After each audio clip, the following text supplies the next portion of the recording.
Hi, I'm Mark Maringer here with Kathy Sandoval from District 3 for Denver. We're Thank you. candidate for Denver City Council in District 3. Thank you for taking the time to speak with me today. Great, Appreciate it. looking forward to it. Great. So we'll just start off with something fairly basic. What's your background in Denver and your professional background? Well, I've lived in Denver most of my life. I'm 52 years old, so I spent most of my life in Denver growing up. Went to the local schools, graduated from West High School, went to the local state colleges at CSU, and then finished my master's degree over here at University of Colorado, Denver. I have a master's in planning. So I've worked a lot in nonprofits, community organizations, doing a lot of community development work, and now working as a planner for the city of Aurora. Okay. So now tell me a little bit about your district. Where is it exactly? What does it include? And what areas is it?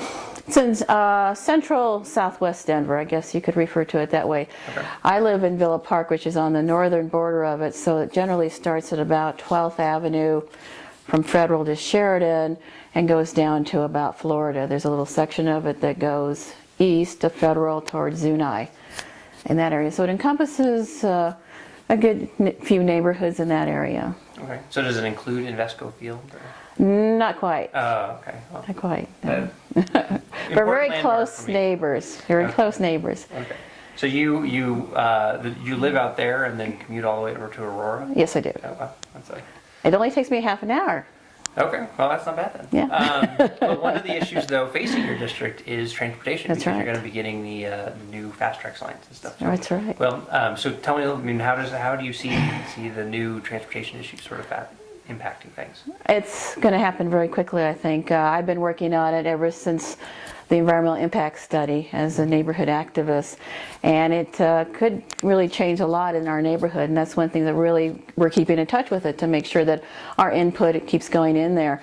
We've worked a lot as a neighborhood group to make sure we have light rail stations throughout the Lakewood Dry Gulch parks. So we have the sort of Decatur station, the Knox Court station, the Perry station, and the Sheridan station.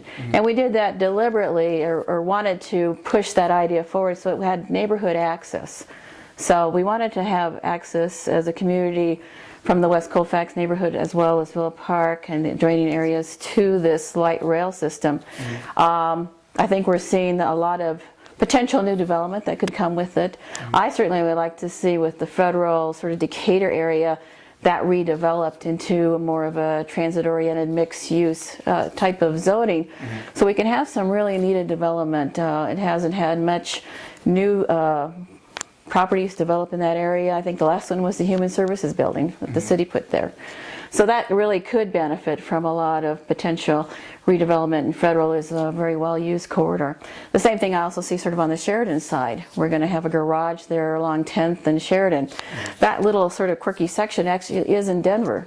It goes a little bit into what we kind of think of as Lakewood and the Ames and in that area, Benton Street. So that is Denver, and I would like to see how we can do a transit-oriented development within the garage itself. There's a little bit of additional space that the garage will allow for some additional development.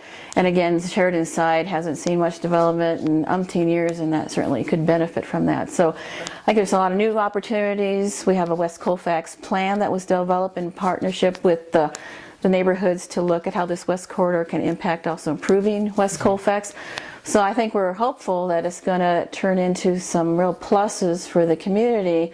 At the same time, we're also mindful that we don't want to get so overwhelmed with new development that we're priced out of the market as well. And we want to maintain also some of our lower density housing in the area as well.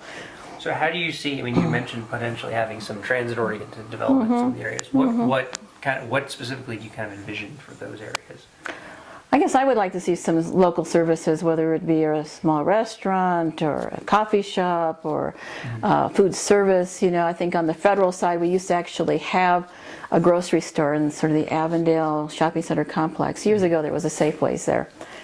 That could happen again, I think. It would be not a bad spot maybe for another more major sort of grocery store chain to move in there. There's a lot of room, there's a lot of potential for redevelopment. So those kinds of things right by where the light rail station is. Right. And right. you see that mainly being commercial or residential too? Or? I see it being probably more business-oriented retail along Federal. We got really close zoning. We've got a very strong business zoning. I think most of it's B4, right next to an R1 zoning, which is very low density residential.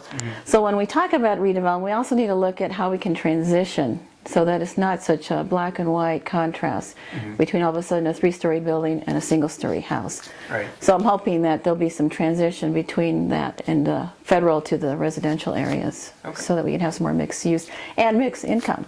Okay.